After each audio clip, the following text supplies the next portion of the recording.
आज काय स्पेशल तो पुढे कळणारच आहे, थांबा जरा. तर व्हिडिओ कंटिन्यू करा.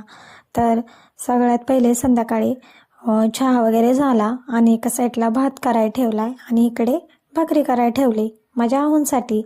तर आहूंना नाही का पाव म्हणा किंवा वडापाव, पावभाजी, मिसळपाव असे काही प्रकार आवडतच नाही, त्यांच्यासाठी भाकर करावीच लागते. तर दोन खाण्यापेक्षा मी एकच मोठी करून टाकली. तर त्याच्यानंतरनं मी कांदा, खोबरं, लसूण आणि चांगलं परतून घेतलं सर्व काही आणि वाटून घेतलं कोथिंबीर टाकून. तर सगळ्यांनाच मिसळ तर आवडीचा विषय.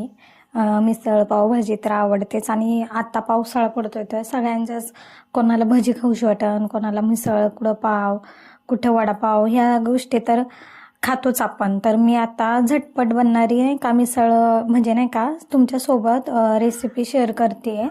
तर घेतलं म्हणजे नाही का तेल तापवायचं आणि चांगली मोहरीची अशी तडतडणारी फोडणी द्यायची. नंतरनं कांदा टाकायचा. कांदा थोडासा चांगला लालसर होऊन दिल्यानंतरनं कढीपत्ता टाकायचा. कढीपत्ता टाकल्यानंतरनं वाटण वाटलेलं त्याच्यामध्ये मी म्हणजे नाही का वाटण सहसा मिसळला जास्त वापरत नाही, पण ते जास्त पातळ दिसण्यापेक्षा म्हणून मी थोडंसं वाटते का तर चव पण छान लागते.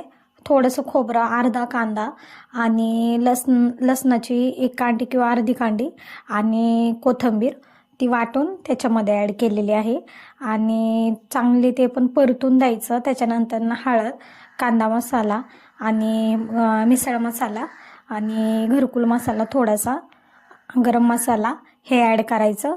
चांगलं तेल सुटसपर्यंत मसाला छान असा परतून द्यायचा. नंतरनं स्वच्छ धुवून मटकी घ्यायची, का तर मटकीचा वास येतो, त्याच्यामुळे चांगली मटकी धुवून त्याच्यामध्ये ॲड करायची आणि पाणी ओतायचं. तर बघा कशी एकदम तरीदार मिसळ झालेली आहे आणि खरंच सांगते टेस्टला पण इतकी छान झाली होती ना की सगळ्यांना घरी आवडली मिसळ. तर तुम्ही पण नक्की ट्राय करा आणि कशी वाटली मला रेसिपी नक्की सांगा. आणि अजून तुम्हाला रेसिपी पाहिजे नसेल तर नक्की कमेंटमध्ये सांगा की अजून रेसिपीचे व्हिडिओ करा म्हणून. तर बाय बाय.